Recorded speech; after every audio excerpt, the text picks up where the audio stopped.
Hello, welcome back to Touchline Talk. Here I'm with Kieran Mountford. Looking forward to having this chat with you, Kieran. Been looking forward to this for a little while and to know about your experiences and your pathway to date. Really keen to sort of know about that. So it's good to have you on. Yeah, thank you. Thanks for having me. Looking forward to it. Should be good. No, good. Well, Kieran, first of all, my first question, just to give a little bit of context for the viewers who have tuned in. What is your current role? What's your current position? What are you currently doing within the world?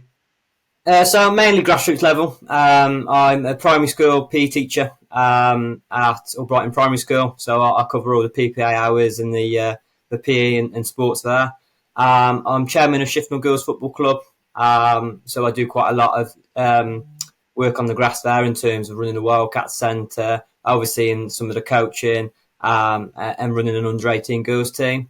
As well as that, I'm also one of the girls' coaches for the under 10 girls at Shrewsbury Town Academy, which have just become an ETC. So I think that's my third season with them. So yeah, busy. A lot of time on the grass, which is fantastic. A lot of admin as well, but it's all worth it. It's all worth it. Nice.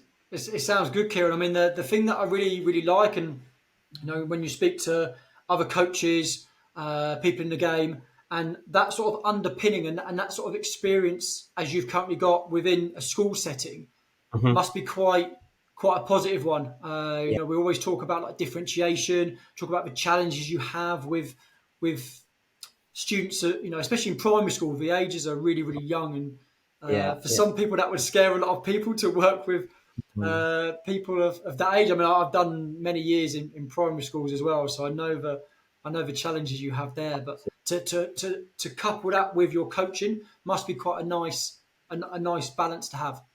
Yeah, it really is. I mean, for me, I feel like teaching in a primary school has made me a better coach because it's not just football. Like, I'm thrown out of my comfort zone. I'm teaching dance, I'm teaching gymnastics, and it's nice to kind of have that overview of different sports because sometimes football needs to learn from them sports. For example, sometimes you pick up a few little bits of key information which helps you with football, like storytelling. Obviously, with reception, we do a lot of our lessons through storytelling.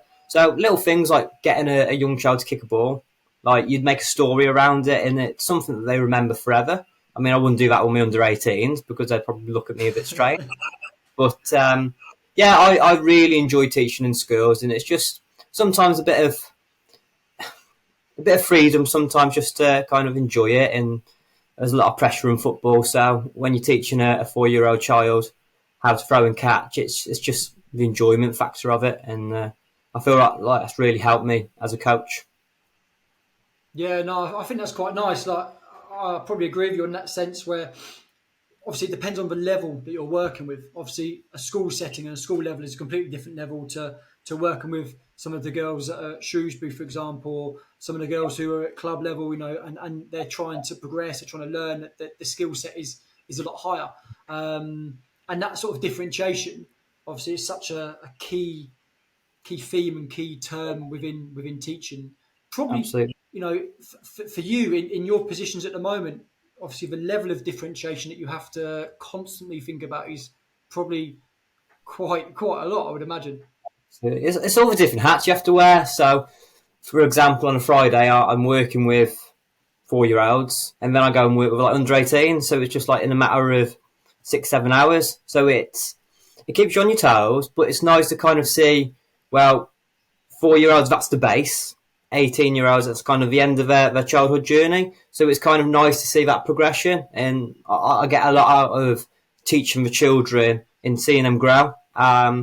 So it's nice. It keeps me on my toes rather than just teaching one age group. Um, Yeah, but yeah, it's really good. And obviously, children when they're a lot younger and in PE, they're kind of thrown into PE. They have to do it whether they like it or not. Where obviously, like you said, at club level, they're there because they want to and they want to improve. They want to progress. So that throws in a few challenges as well. But yeah, it's enjoyable. yeah. I mean, what sort of key learnings have you taken from that? For example, you're working with 4 or 5 year olds in the morning, and then you know that in the afternoon and the evening you're going to be working with 18-year-olds and stuff like that. I mean, what sort of key learning things or experience have you taken from those challenges? Patience, a lot of patience. In terms of both age groups, they both want something different. Being open as well. Even the 4-year-olds want to know why you're doing something. So it's about using that kind of language to tell them and explain them why we're working on hopping, for example. So yeah, it's just one of them. It's just about changing your language from time to time in terms of under 18s need more than the younger ones. Um, so yeah, that's about it really. Um, No, that's good. I mean, just so that's kind of what you're sort of doing at the moment. I mean, I just want to sort of just take it back in terms of your pathway and your journey a little bit. So where did your teaching or where did your coaching pathways start? How did it start, and what sort of took you into both of those? Bit of a negative start, to be fair. I was playing football for a grassroots team, and I didn't have the best of coaching from obviously a parent that's been thrown into it, and it was quite a negative time for me in terms of not being the best footballer on the pitch and just not enjoying football. So I thought, well, I'm wasting my time doing this. So I started coaching. I started at 13. I started helping out at a creche with the little babies, and I loved it. And I've been there ever since. To be fair, I mean I'm 27 now, so since 13, I've been coaching every season. Which, to be fair, thinking about it, it would be very weird if I was not to coach because that's me. That's me week. That's me Saturdays and Sundays. So yeah, obviously a negative start, but I felt getting into coaching, I didn't want other children to feel like how I was treated and how I felt.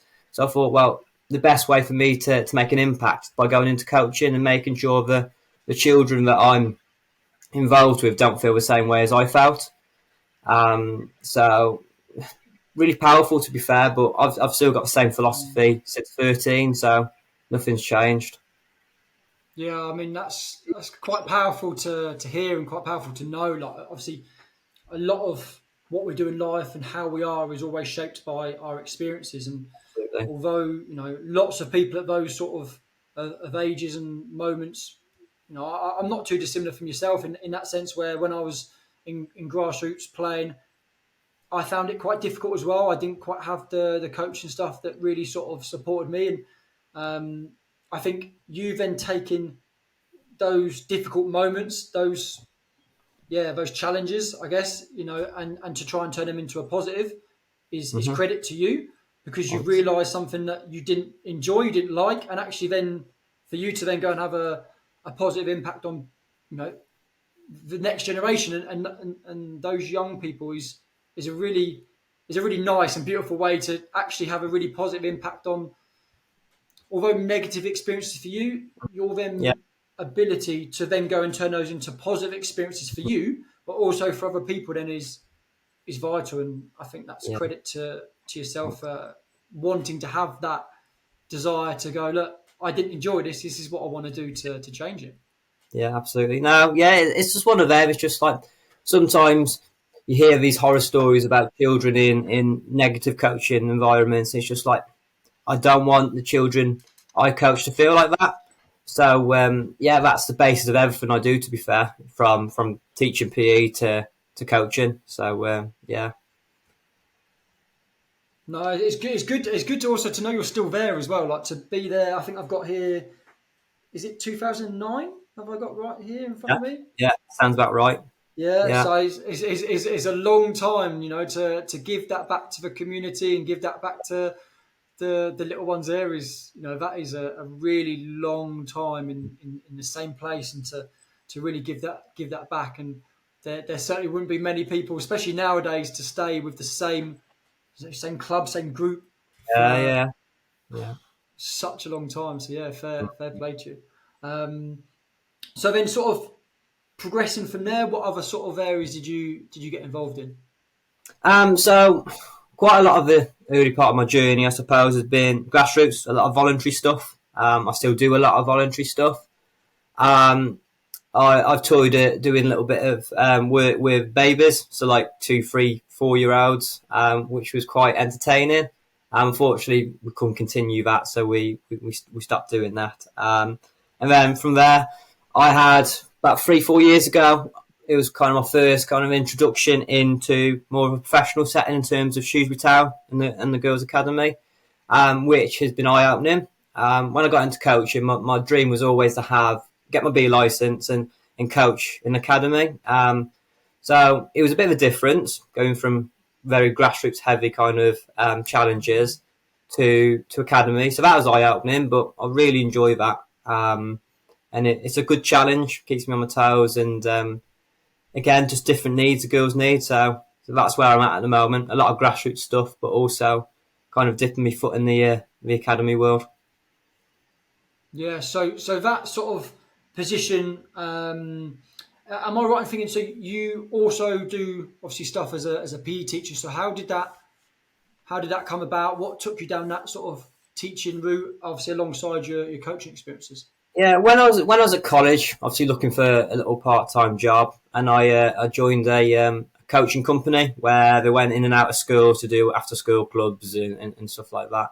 And I was doing that for a couple of years, enjoying it, and then I ended up doing a after-school club in the school that I'm currently at.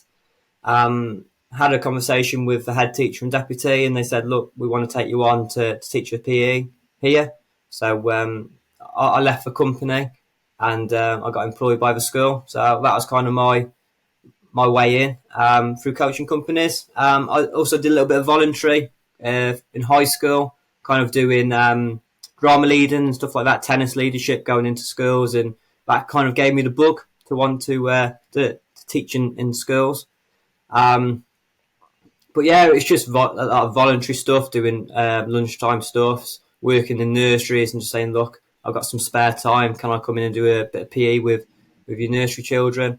So it's a lot of voluntary stuff, and luckily it gave me the opportunity that I've got today, and I'm very grateful for it. Yeah, I mean that's I think you in some of the roles and stuff that you've mentioned and the positions that you've currently got now, I think a lot of people out there don't necessarily have the desire and the will to give up their time. A lot of people probably expect that they can go straight into jobs and positions Yeah, with very little experience, and I think from what you're saying, a lot of the good things that are happening for you and a lot of the positions that you're in now because you were so keen to volunteer and so keen to put yourself in those positions, and the head teacher, the deputy head, the teams all then get familiar with you.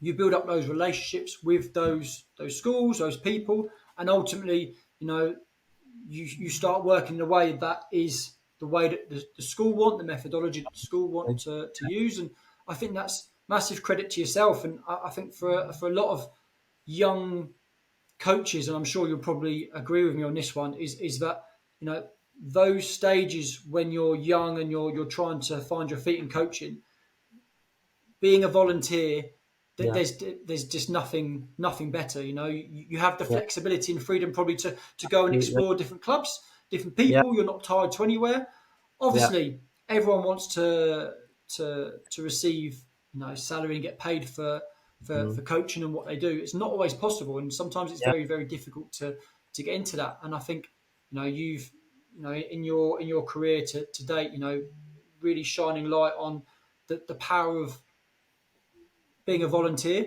and actually mhm. how that can turn into those roles and those positions. I mean, how long did you have to be a volunteer in some of these places to before you ended up getting something a bit more firmer? So the best kind of thing to look at is my time at Shrewsbury. So one of the girls in my grassroots team got picked for Shrewsbury. So I went and watched a few games, just give them a bit of support. And I thought, oh, I kind of like this environment. It's good. It's something I want to experience. So I emailed the contact there, the lead of the ETC, and I said, look, I'm free. Can I come and do some voluntary stuff? And I went down, did some voluntary stuff, and I was probably doing it for about a season or so, just doing it for free and I had an email and they basically said, look, no, we want to pay you. We want you to take a team and we want to pay you because we're impressed with what you've done. But like I said to them, if they was to say to me, look, sorry, we can't pay you, I'd still do it because I love it and it's a passion, and I think they probably see that. So yeah, about a season, you've got to be patient because unfortunately in the world of football, there's not that many opportunities, especially paid opportunities, especially in England. There's not a lot, and the clubs want a lot out of you for very little. So it's just about being patient. It's just about putting yourself out there and just being passionate. And if you're passionate and you're willing to do things for free and voluntary, people recognise that, and eventually you get rewarded for it. Yeah, 100%. I mean, the commitment that you had shown in that year of voluntary support that you did with the club, I mean, it's fantastic for the club because they would get to see you for such Mm-hmm. a long period of time for that season, and to see what you're like, how you interact with the players, how you conduct yourself, and ultimately that is also a positive for you because it shows that actually how you are as a coach, how you are as a person is a kind of individual that they want to have involved with them, and that probably then gives you the feeling and a sense of security that okay, this is the right place for me. They Yeah. like how I am, and it's not like you go for an interview and you Mm, start and you're like, oh, I'm not sure if I should do this or I'm not sure if I do that. Like you've got that sort of yeah. flexibility to just be who you are, Yeah. learn what the club want, and then obviously you're still there now, so that is a credit to you. The club obviously really happy with you, and obviously that has come from your prior experiences, but also your willingness to be a volunteer. And I think the stigma sometimes that people have of volunteers can be a bit wrong, or the idea that how long do I need to volunteer for? And Yeah. I guess you were able to make it work for that time. Yeah, absolutely. It's like I say, it's just about being patient because a lot of people come into coaching, and I've seen it many times. Like, right, okay, I'm going to start with an under 7 boys team. When can I coach academy? And it's just like, well no, you've got to be patient. You've got to work your way into it. You've got to create contacts and connections with other people and learn your trade a little bit. Um, and sometimes you might drop into an academy set and you might not enjoy it. So that's why for me, Yeah, a voluntary role to start off with really important because, like you said, you might not like the environment. So if you go in and you go for a paid opportunity straight away, it's just like, well, if you don't enjoy it, you've got to get on with it, and it's tough. You won't be coaching to the best of your ability because you're not enjoying it. So yeah, for me, it's that kind of just putting yourself forward, forgetting about the money, don't worry about salary, just coach and just take these opportunities and good things come from it. Whether it's ticking a box and thinking, yes, I want to do that, or it might be a fact of, I actually don't fancy that. What else can I do? What other journey and doorway can I go through? yeah. So yeah, yeah. I mean, so just kind of going back a little bit. Obviously, you've had some experience with another couple of clubs and teams before you got to Shrewsbury. So what do you think were some of the key lessons that you took from those clubs? Because I can see here you've worked with wide range of different age groups with the girls in different clubs. What sort of key things have you taken from those clubs that you think might have helped you to where you are now? I suppose being around different people with different ideas. So, for example, when I first started, it was very boy heavy in terms of girls didn't really play. So, being around a club where you can kind of see people from older backgrounds kind of running the club and older ideas to kind of now where it's a bit more modern, there's a lot more stuff on social media. So, I suppose it's kind of seeing that growth and being able to adapt. Um, Obviously, a lot of people when I first came into coaching, they was very old school, and it was because the way they was coached as a child is the way they still coach now. So I suppose it's kind of I've learned quite a lot of things to be adaptable and to always keep learning. Because obviously, if you're stuck in your way, your players are never going to improve because every year new things come out, new ideas come out, and you've got to be adaptable and open to them new ideas. So I suppose being around committees and stuff like that from a young age, I've kind of learned positives and things that I still do today, and also negatives of how not to run teams and clubs and stuff like that. So I suppose it's just loads of experience and just going about your daily business. I mean, I suppose there's not really one time where I thought, right, light bulb moment. It's just loads of bit of information on top of each other, and naturally it kind of carves you as a person. So yeah, I wouldn't say there's a moment where it was just like bang, that's what's made me, but it's just being around loads of different people, different characters, different ways of doing things, and I suppose some things you add and some things you do discard.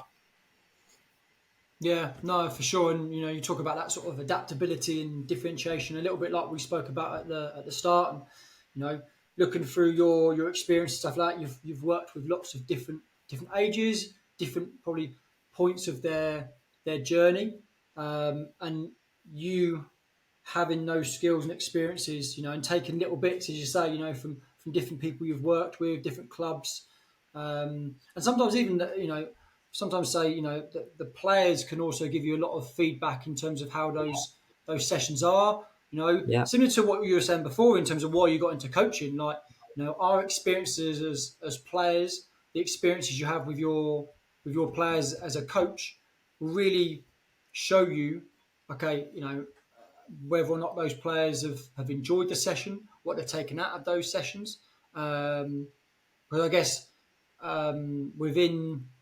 within your grassroots teams that you've worked in, what's the sort of level like? Have you got big, wide range of abilities within your teams, and how do you adapt for that?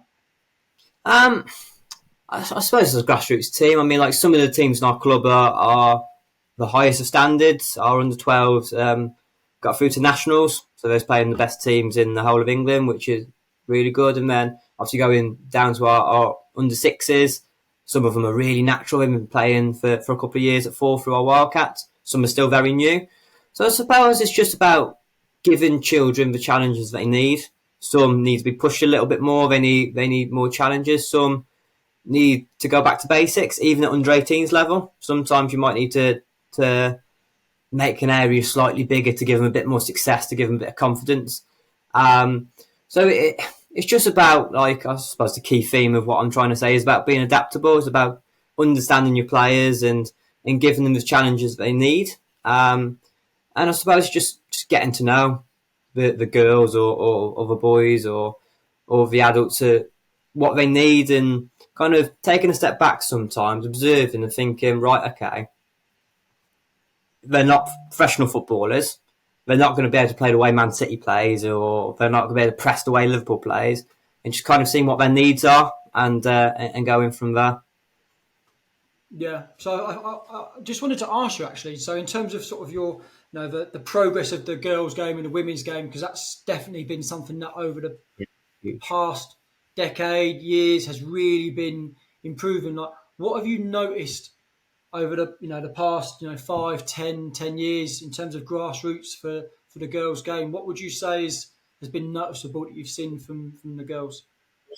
Well, I'm quite lucky that I've kind of seen the journey from first hand. When I first started coaching the current team, my under 18s, it was under nines, and we was the only girls team in the club.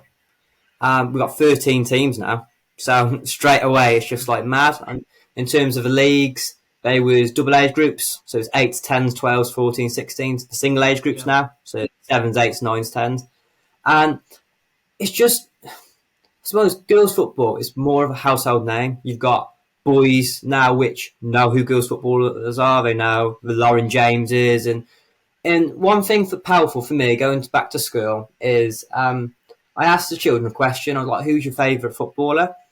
One of the children, I was expecting a Messi or a Ronaldo or an Mbappe, and they came out with Frank Kirby, which, as a year four boy, I was a bit shocked because I wasn't kind of, I suppose it's a bit old school to me, I wasn't kind of expecting that the women's game's grown that much, but it just shows it has. And I think with the Euros win, I think it's just gone bang, and it's really seen that. Our Wildcat Centre now, we're getting 30 to 40 girls a week from 4 to 11, and it's just incredible in a way. It's going back to when I first started with girls football, I would never have thought it'd be in the same way that it is now. And simple things like getting tickets to England games. Like they used to play in like League One grounds, and not even be able to sell them out. And now they're selling out Wembley, and it's hard to get Yeah. tickets. And that just shows how good the quality is. And because there's more people playing, there's more girls wanting to play, so the talent pool is bigger. So it's only going to get bigger and better. So the journey of the game has been incredible, and it's only going to get bigger, which is something that's really exciting. Yeah, no, you're completely right. I mean, the standard, the numbers, and I guess especially whenever you talk about football development and we talk about pathways and that is similar to what you literally said about before. Is the starting blocks for those players. It's really important that they enjoy the practices, they Mm-hmm. enjoy the sessions, because that's ultimately where participation comes from, and that's where long life participation comes from. So, the role that you are currently doing at the moment, and that many other people are doing, so many Mm-hmm. parents, individuals are Yeah. giving up obviously free time and are volunteers. And what advice would you give, you know, parents or young coaches who are just starting out? So maybe from a little bit of your experiences and some of the reasons why you said you went into coaching. What would be some of the things that you would really give, you know, the parents or the coaches that are working with a boys team or a girls team that is going to help create that lifelong participation? Because ultimately, as you're saying, the national team for the women is doing super well. We're just seeing England go through to last 16, and hopefully they'll carry on and do really well. What from a participation perspective to keep growing the women's game. What have you seen that you'd like to pass on to people? I mean, for me, first of all, it's they are children. They're not professional footballers. So kind of understand that the things that you see on TV isn't going to work with a 4-year-old child. It's about having fun. It's about giving them that kind of first really good experience at football. Obviously, you can create the best environment. Some will prefer not to play football and they will drop out of football. That's fine. But it's just about creating a really positive environment and allowing the children to turn up, want to be there, and have fun. Okay, so Kieran, so we were just chatting there about the importance of working with families, with parents, and obviously trying to make sure that the players have that lifelong love for sport. And obviously in your role at the moment with your school and with the girls teams that you're involved in, what advice would you give to young coaches, to the parents to support that participation that obviously we're seeing increase so much now within the girls' game, especially, and to try and increase and really try to keep that level of participation increasing? What advice would you give to those people that are thinking about starting to coach a team? Could be a boys' team, a girls' team, and what are key traits would you say that someone needs to have to have success? For me, just letting the kids play.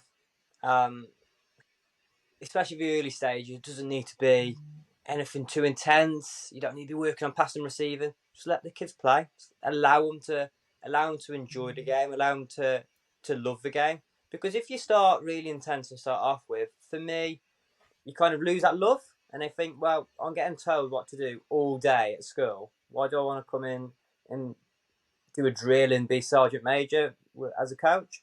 So I think for me, it's just kind of when you first get into coaching, allow the children to lead the session, allow them to pick your topics, and allow them just to have fun.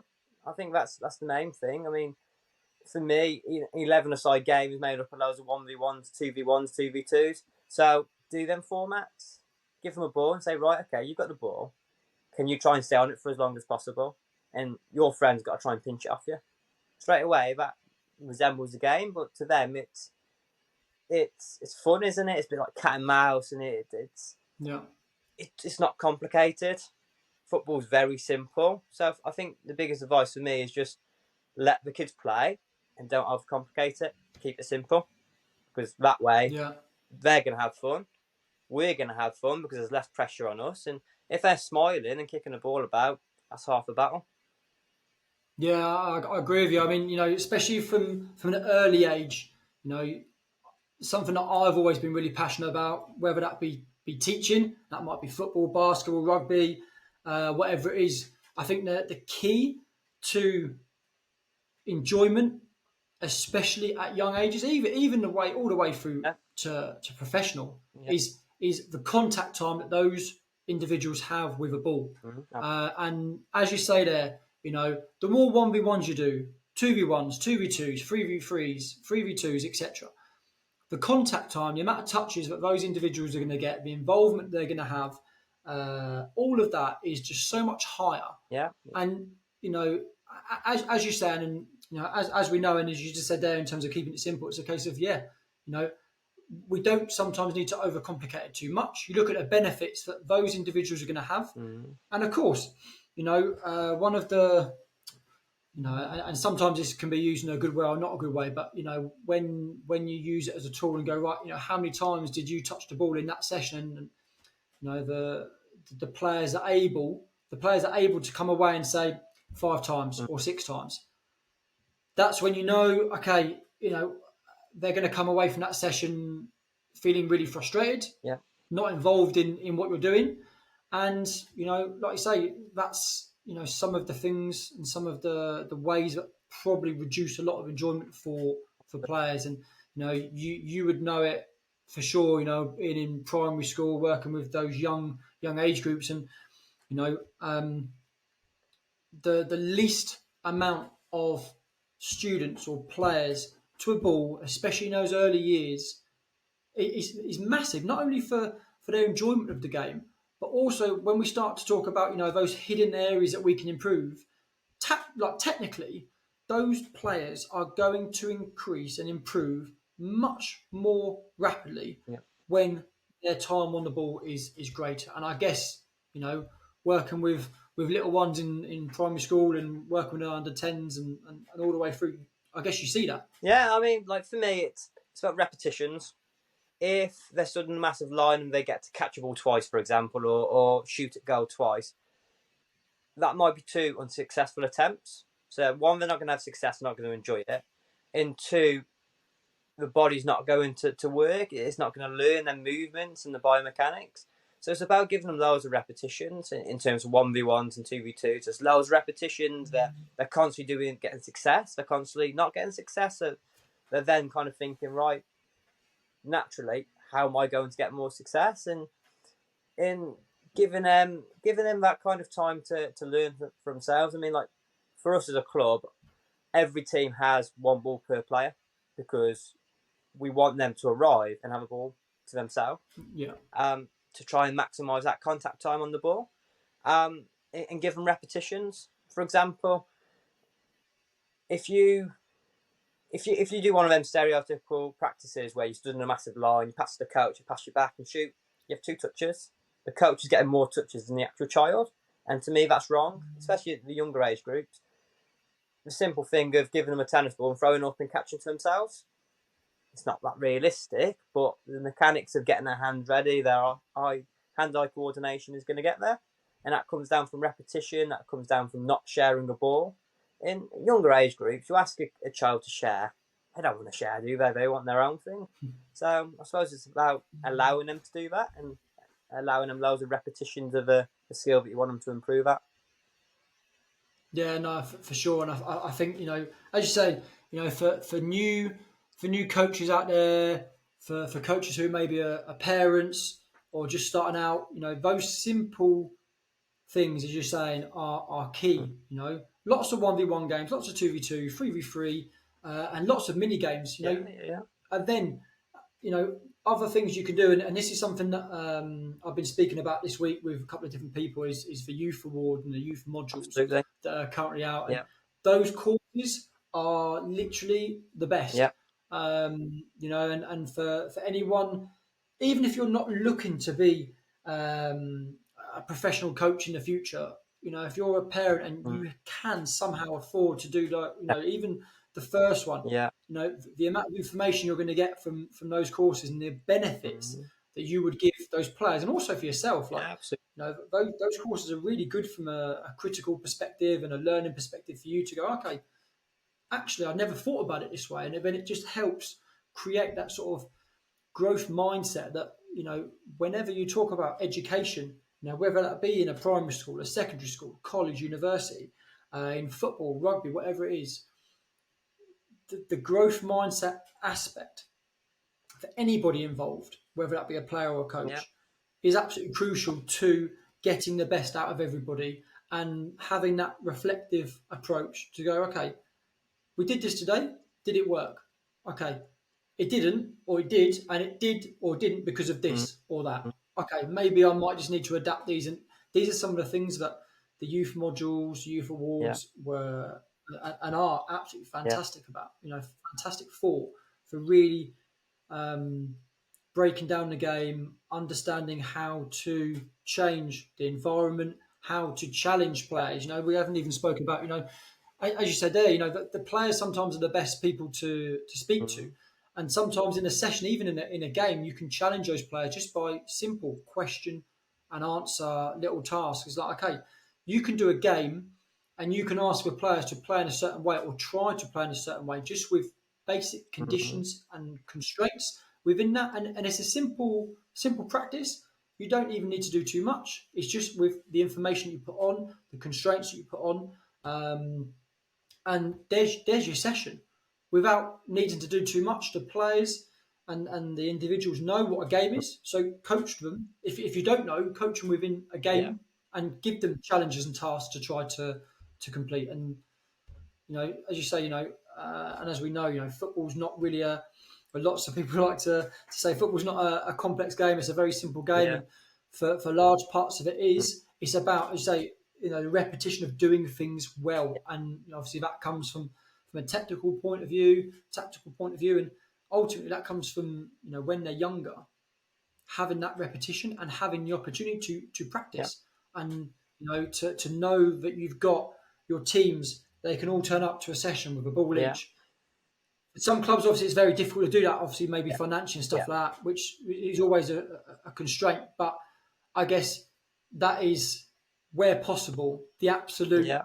best thing that you can do for those players, and to give players a ball each, to get them to do 2v1s, is just going to support not only their technical point of view, but also their enjoyment, as you're saying. Yeah. I mean, it's one of them. Like, for me, the first, echoing what you're saying about the game and teach them in the game. The first thing a child will come up to you and say is, when we have the match, when we play in the game. First thing, so allow them to do that. Like, and like you said, like the 1v1s and stuff like that, it's a mini game, isn't it? You say to them, yeah, we're going to play a little mini 1v1 game. There's your goal, or there's your target zone, and just let them play. And then, like you said, give them challenges. Say to them, right, okay, before you, if a child keeps booting the ball away, say to them, right, before you release the ball, can you try and beat a player? Can you try and go past a player? And straight away, they're given a challenge. They want to prove you wrong. They want to get them points, don't they? They want to prove a point. So, like you said, I think a real powerful way of getting them to do is putting them into a game and coaching them individually with little mini challenges. That goes a very long way, and I've had a lot of success from 18s down to under sixes from doing that. Yeah, no, it's massive. Well, Kieran, we're just running out of time. What I wanted to do is just from you is just one, two, maybe three sort of key points that you've sort of taken through your experiences at the moment, whether that be from the school setting or from Shrewsbury or from your previous clubs or your experiences. What sort of would be your key couple of points that you'd share with coaches and say, look, if I've got a bit of advice to give you to help you on your pathway to being a coach, wherever that is, what would you say to them? For me, passion goes a very long way. So if you are willing to go into coaching, be passionate, enjoy it. Don't go in half-hearted, because if you go in half-hearted, you're not doing yourself justice. You're not giving the children justice. They need everything from you. So I suppose passion goes a long way. Being willing to volunteer and use your passion instead of thinking, right, okay, I need to make some money here. I suppose that's my first point. I suppose my second point is being open to children's thoughts, being open to coaches around you who are trying to help. Even parents, they see a different side of it. They know their children better than you. So being open to advice from other people. And I suppose just don't overcomplicate it, because especially at grassroots level, it's not that tricky. It's not that in depth. As long as they're playing football and they're enjoying it, fantastic. If they want to go on and better themselves and go through the levels of football, that's fine. That's brilliant. You can adapt that. But to start off with, just keep it simple and just let the children enjoy it. Because if they do, you've won half the battle. So I suppose they're my three main points to which I would give to Yeah. people. No, I think they're really key points, and I think you've been testament of those personality aspects that you've got, and it's shown in terms of what you're doing now that those things have obviously reaped rewards for you in your current role, and those experiences have given you that. So I think those points are really massive. So Kieran, thank you Cool. very much for your time. I really appreciate you giving up some of your afternoon. Been really good talking to you. Really fascinating sort of pathway that you've had. You know, all the way from being at that same club for what was it now 16, 17 years. Like it's really that is fascinating, and to see the progress and the impact that you're having on grassroots, and now going into sort of a bit more of an elite setup with Shrewsbury's has been really keen. It's been really keen for me to learn more about that from yourself, and yeah, really pleased and pleased for you, and nice to get your Yeah, experiences. thank you very much. Really enjoyed it. Been good to talk to you. So thank you. No, Kieran, well, thank you very much. I appreciate it. All the best for the coming season. Enjoy the rest of your summer holidays.